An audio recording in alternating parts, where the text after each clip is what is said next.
أعوذ بالله من شرور أنفسنا ومن سيئات أعمالنا من يهده الله فلا مضل له ومن يضلل فلا هادي له وأشهد أن لا إله إلا الله وحده لا شريك له وأشهد أن محمدا عبده ورسوله أرسله بالحق بشيرا ونذيرا بين يدي الساعة من يطع الله ورسوله فقد رشد ومن يعص الله ورسوله فقد غوى فإنه لا يضر إلا نفسه ولا يضر الله شيئا نسأل الله ربنا تبارك وتعالى أن يجعلنا ممن يطيعه ويطيع رسوله ويتبع رضوانه ويجتنب سخطه فإنما نحن به وده يا أيها الذين آمنوا اتقوا الله حق تقاته ولا تموتن إلا وأنتم مسلمون يا أيها الناس اتقوا ربكم الذي خلقكم من نفس واحدة وخلق منها زوجها وبث منهما رجالا كثيرا ونساء واتقوا الله الذي تساءلون به والأرحام إن الله كان عليكم رقيبا يا أيها الذين آمنوا اتقوا الله وقولوا قولا سديدا يصلح لكم أعمالكم ويغفر لكم ذنوبكم ومن يطع الله ورسوله فقد فاز فوزا عظيما أما بعد فإن خير الحديث كتاب الله وخير الهدي هدي محمد وشر الأمور محدثاتها وكل محدثة بدعة وكل بدعة ضلالة وكل ضلالة في النار فقال الله تبارك وتعالى في القرآن المجيد والفرقان الحميد لله ملك السماوات والأرض يخلق ما يشاء يهب لمن يشاء إناثا ويهب لمن يشاء الذكور أو يزوجهم ذكرانا وإناثا ويجعل من يشاء عقيما إنه عليم قدير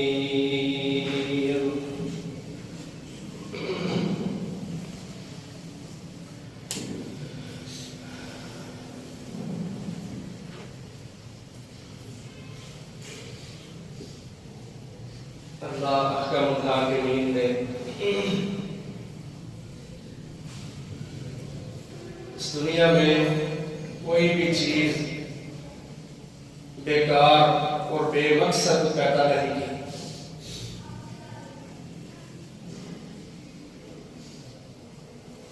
ہر جو چیز اللہ احکم الحاکمین نے پیدا کی ہے اس کا کوئی نہ کوئی مقصد ہے کوئی نہ کوئی اس کی حکمت ہے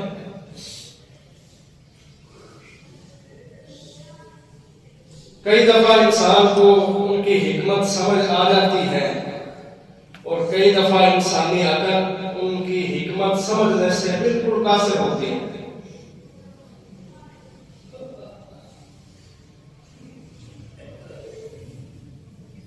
اللہ احکم الحاکمین نے اولاد بطور انعام انسان کو عطا فرمائی ہے جس طرح اور نعمتیں ہیں اسی طرح اولاد بھی ایک بہت بڑی اللہ تعالیٰ کی نعمت ہے.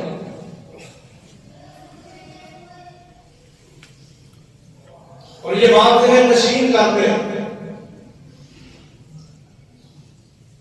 کہ اللہ تبارک و تعالی دنیا کا خالق ہے، مالک ہے. اور جتنا اللہ تعالی انسان کو جانتے ہیں، انسان بھی اپنے آپ کو اتنا نہیں جانتا. اللہ تعالیٰ جانتے ہیں کہ کون سی چیز انسان کے حق میں بہتر ہے اور کون سی چیز اس کے حق میں بہتر نہیں ہے. اگر انسان اپنی عقل کے دوڑے دوڑائیں گے نا تو پھر یہ گمراہ ہو جائیں گے. دنیا میں بڑے فرقے ایسے اٹھے کہ جنہوں نے اپنی عقل کی بنیاد پہ اللہ تعالیٰ کی صفات کو سمجھنے کی کوشش کی، لیکن اللہ تعالیٰ کی ذات، اللہ تعالیٰ کی صفات، اللہ تعالیٰ کی کمالات یہ انسانی عقل سے بالکل باہر، بالکل بالا تر ہے.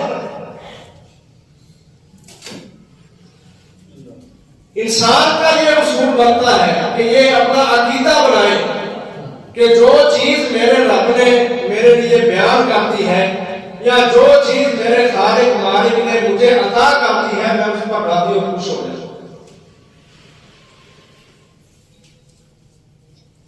آپ دیکھیں زمانہ جاہلیت کو،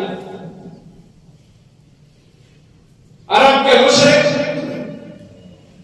اسٹیٹس ان کا یہ ہے کہ یہ جی بڑے سردار ہیں، چودھری ہیں، ان کے بغیر مجلس نہیں ہوتی، ان کے بغیر جنگ نہیں ہوتی، ان کے بغیر عرب ہی نہیں. لیکن اخلاقیات کے حوالے سے آپ ان کو دیکھیں، معاشرتی طور پہ آپ ان کو دیکھیں تو آپ کو نظر آئے گا کہ ان جیسے ذلیل اور بدترین لوگ دنیا میں ہیں. اخلاقیات کے حوالے سے، معاشرتی اصول اور آداب کے حوالے سے اس قدر گئے گزرے کہ ان کا سا ہے ہی نہیں. بڑے بڑے گناہ، مثلا شرک ایک ایسا گناہ تھا جو ان کی نسوں کے اندر پھوٹ کے بھرا ہوا تھا. اللہ تعالیٰ کو مانتے تھے زمین و آسمان، یہ چاند ستارے، یہ سورج چاند، یہ سمندر دریا، اللہ نے پیدا کیا ہے سب کچھ، لیکن نظام نہیں چلتا اللہ تعالیٰ سے. بنا تو اس نے دیا ہے، اب نظام چلانے سے قاصر ہے. یہ اس قدر شرک ان کے اندر پایا جاتا تھا کہ اللہ سے دنیا کا نظام نہیں چلتا. کہتے تھے جس طرح چھت پہ چڑھنے کے لیے سیڑھی کی ضرورت ہوتی ہے، اسی طرح اللہ تک پہنچنے کے لیے ان بزرگوں کی ضرورت ہے. جس طرح سیڑھی کے بغیر کوئی چھت پہ نہیں پہنچ سکتا، اس طرح ہمارے بزرگوں باپوں کے بغیر کوئی اللہ تک نہیں پہنچ سکتا، اللہ کا پورا پاس نہیں آ سکتا. اور کبھی وہ مثالیں دیتے، یہ ساری مثالیں شاہ ولی اللہ محدث دہلوی رحمہ اللہ نے اپنی کتاب الفوز الکبیر کے اندر لکھی. کبھی وہ کہتے کہ جس طرح ملک کا ایک وزیر اعظم ہوتا ہے، اس نے اپنے نیچے کچھ وزراء ہوتے ہیں، کچھ ایم ایل اے ہوتے ہیں، کچھ ایم پی ہوتے ہیں، حکومت کے ساتھ جن کے تعلق ہوتے ہیں. ایک بادشاہ سے، ایک وزیر اعظم سے پورے ملک کا نظام نہیں چلتا، اس لیے اس نے اپنے کالندے چھوڑے ہوتے ہیں کہ عوام اپنے مسائل ان کے آگے رکھے، وہ اپنے سے بڑے کے آگے، وہ اپنے سے بڑے کے آگے، پھر جا کے وزیر اعظم تک پہنچے گا اور پھر کوئی تبدیلی آئے گی ملک میں. مشرکین اس طرح کی مثالیں دیتے، کہتے ہیں اسی طرح اللہ تعالیٰ نے دنیا بنا تو لی ہے، لیکن اب اللہ تعالیٰ سے اس کا نظام نہیں چلتا. اس نے یہ داد بنا دوسرا اوپر دے تکلیف پتھر کے یہ خدا اس نے اپنے نمائندے دنیا کے اندر یہ چھوڑے ہوئے ہیں، ہم ان کے آگے رکھتے ہیں، یہ اللہ کے آگے رکھتے ہیں، اللہ ڈائریکٹ ہماری نہیں سنتا۔ یہ شرک مشرکین عرب کے اندر پایا جاتا تھا۔ کیسی گھٹیا سوچ ہے کہ جو ساری دنیا کا خالق ہے، جس نے زمین بنا لی، آسمان بنا لیا، سمندر، دریا، چاند، ستارے، سورج چاند کا نظام جس نے بنا لیا، وہ ان کو چلانے پر بھی قادر ہے۔ اور اللہ تعالیٰ نے باقاعدہ قرآن مجید میں یہ چیلنج کیے، دیکھو سورج کو، دیکھو آسمان کو، دیکھو زمین کو، دیکھو پہاڑوں کو، دیکھو درختوں کو۔ آج تک یہ سورج چاند کا نظام چل رہا ہے، رات ہوتی ہے چاند آ جاتا ہے، شروع ہو جاتا ہے، دن ہوتا ہے تو چاند ختم، سورج آ جاتا ہے۔ آج تک اس نظام میں کبھی کوئی تبدیلی نہیں ہوئی، کبھی کوئی ہیر پھیر ہوا ہی نہیں۔ کبھی ایسا نہیں ہوا کہ سورج نے 6 بجے نکلنا تھا تو وہ 8 بجے نکلا ہو، کبھی ایسا نہیں ہوا۔ جب سے اللہ تعالیٰ نے یہ نظام بنایا ہے، اس وقت سے لے کے آج تک اور قیامت تک یہ نظام اسی طرح چلتا رہے گا، کیونکہ اس کو بنانے والا جو ہے وہ بڑا مضبوط ہے، بڑی قدرت والا ہے۔ مشرکین نے یہاں پہ شرک شروع کیا تھا، یہ ایک بڑا جرم تھا۔ اس کے علاوہ ان کے بڑے بڑے جرائم تھے، ڈاکہ زنی کرنا، راہ زنی کرنا، کافروں کو، بڑے بڑے قبیلوں کو، بڑے بڑے لوگوں کو جو اپنا سفر کر رہے ہوتے صحراؤں میں، ان کا یہ کام تھا کہ انہوں نے اپنے بندے رکھے ہوتے ہیں ڈاکو، جنہوں نے راستوں کے اندر ان کافروں کو، ان تجارتی سامان دے کے جانے والے کافروں کو لوٹنا ہوتا، چوریاں، ڈاکے، لوگوں کے مال غصب کرنا۔ یہ جاہلیت کا معاشرہ ہے، اور ساتھ ساتھ ہم اپنے معاشرے کو بھی سمجھیں کہ آج ہمارا معاشرہ اس کا کیا لیول ہے، کیا کردار ہے۔ یہ مشرکین عرب شرک بھی انتہا کا ہے، آج بھی شرک پایا جاتا ہے، ڈاکہ زنی، چوریاں کرنا، راہزنی کرنا عروج پر ہے، آج بھی چوریاں ہوتی ہیں، ڈاکے ڈالے جاتے ہیں، لوگوں کے مالوں پہ ڈاکے ڈالنا، مال غصب کرنا، نہ حق کے زمینوں پر، جائیدادوں پر قبضے کرنا، جرم آج بھی پایا جاتا ہے۔ ہم جاہلیت کے زمانہ کو اور آج کے اس زمانہ کو اپنے سامنے رکھ کے ذرا دیکھیں گے کہ اس وقت کیا لوگ کرتے تھے اور آج لوگ کیا کرتے ہیں۔ شرک میں عروج پہ، ڈاکے چوریوں میں عروج پہ، آج بھی وہی دور ہے، شرک بھی ہے، ڈاکہ زنیاں، راہ زنیاں، چوریاں میں بھی ہے، انداز بدل گیا، فرق صرف اتنا ہے، انداز بدل گیا، انداز تبدیل ہو گئے ہیں۔ اس وقت وہ لوگ سر عام جا کے تلوار نکالتے، عورتوں کو قبضے میں لیتے اور سر عام کو چوریاں کرتے تھے۔ آج مال کا ہرس، مال کا تباہ اس قدر بڑھ چکا ہے کہ آج تاجر دکان پہ بیٹھا ہے، اپنی دکان پہ بیٹھا ہوا ہے، رزق کے اڈے پہ بیٹھا ہوا ہے، عبادت کے اندر مصروف ہے۔ حلال رزق کمانا یہ بھی عبادت ہے، عبادتوں میں مصروف ہے ہمارے تجار، تاجر۔ 5 روپے کی وجہ سے، 10 روپے کی وجہ سے مسلمانوں کی بے عزتیاں کر رہے ہیں۔ 1 روپیہ نہیں چھوڑ سکتا، جس کا سٹیٹس کیا ہے کہ بڑی بڑی دکانیں، چودھری صاحب ہے، بہت بڑا شاپنگ مال ہے اس کا، اپنی دکانیں ہیں اس کی۔ یہ ہمارے دنیا کے لوگ ایسے دنیا داروں کو دیکھ کر متاثر ہوتے ہیں جو اپنے ایمان بیچے ہوئے ہیں، بڑی دکان ہے اس میں، لیکن اس تاجر کی